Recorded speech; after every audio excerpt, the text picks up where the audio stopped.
यदि आप भी बिहार बोर्ड से मैट्रिक बोर्ड एग्जाम 2027 में सम्मिलित होने जा रहे हैं तो आपको किस सब्जेक्ट में कौन सा बुक पढ़ना है, सिलेबस का ओरिजिनल बुक कौन सा है जिसको पढ़ के कोई भी विद्यार्थी, सामान्य विद्यार्थी टॉपर बन सकता है, कहां से सारा प्रश्न आता है, आइए इस वीडियो में हम लोग समझ लेते हैं। सबसे पहले बात करते हैं मैथ का। तो मैथ में देखिए, अगर आप चाहते हैं 100 आउट ऑफ 100 स्कोर आपका हो तो मैथ में हमेशा जो ये देख रहे हैं, ये बिहार बोर्ड का मैथ का बुक आता है इस तरह, ये बीटीसी का, तो ये आपका बिहार एससीईआरटी का, तो ये बुक आप खरीद कर पूरा इसको सॉल्व कर जाइए। या ये नहीं मिल रहा है आपके आसपास तो सेम चीज है, एनसीईआरटी का जो मैथ का बुक है, इंग्लिश और हिंदी दोनों माध्यम में जिस मीडियम के परीक्षार्थी हैं वो बुक आपको खरीद कर पढ़ जाना है। साइंस की बात करें सर तो विज्ञान में आपको यहाँ पे जो देख रहे हैं, ये बिहार बोर्ड का ओरिजिनल सिलेबस का बुक है, यहाँ पे जो मैं दिखा रहा हूं, ये मिल जाए तो सबसे अच्छी बात है। अगर ये नहीं मिल पा रहा है तो एनसीईआरटी की तरफ आप जा सकते हैं, लेकिन विज्ञान में अदर पब्लिकेशन का बुक जरूर पढ़िएगा। साइंस को अच्छा से समझना है तो इसके साथ में, लेकिन ये जरूर पढ़िएगा, सिलेबस का बुक यही है, प्रश्न यहीं से तैयार होगा, लेकिन इसमें ऑब्जेक्टिव वगैरह थोड़ा सा आपको कम मिलेगा, प्रश्न का अभ्यास करने को कम मिलेगा।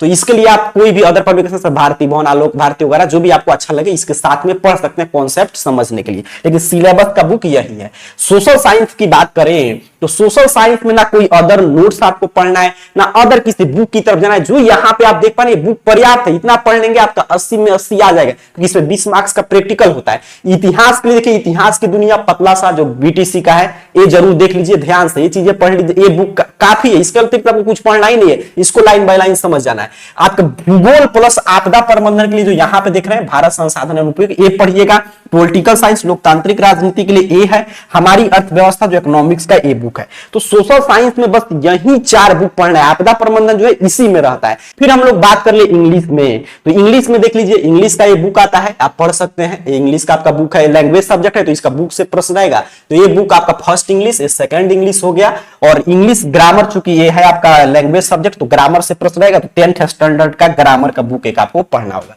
फिर MIL के तौर पे जो भी आपका भाषा विषय होगा, अगर हिंदी है तो हिंदी के लिए गुधली आपको पूरा पढ़ जाना है लाइन बाय लाइन। हिंदी का तो सबसे अच्छा पुस्तक है, इसको पढ़ जाइए। और ये तो और इसमें अच्छा अच्छा कहानी है, वर्णनी का भाग 2, तो ये आपको पढ़ जाना है। तो हिंदी के अगर आपका MIL के तौर पे हिंदी है तो ये दोनों बुक जरूर पढ़िएगा, और इसके साथ में हिंदी व्याकरण। अगर आप उर्दू लिए तो उर्दू का ये बुक है, हिंदी में भी इसके अलावा कुछ नहीं पढ़े, लाइन बाय लाइन आपको समझना, क्योंकि इस लाइन बाय लाइन कहीं से प्रश्न पूछ देता है। तो संस्कृत में ये बुक जरूर पढ़ जाइएगा, ये भी लैंग्वेज सब्जेक्ट है, तो बुक से हर एक लाइन से कहीं से भी प्रश्न बन सकता है। अच्छा अच्छा कहानी है, हिंदी में समझ कर रखना है, और इसके साथ संस्कृत व्याकरण आपको पढ़ना होगा। अगर नॉन हिंदी लिए तो एट का हिंदी और उसका व्याकरण आपको पढ़ना होगा। कि कौन सा बुक कैसे पढ़ना है, इस पे detail video AR career point YouTube channel पे अपलोड हो चुका है, तो यूट्यूब पे AR करियर पॉइंट सर्च करके आप देख सकते हैं।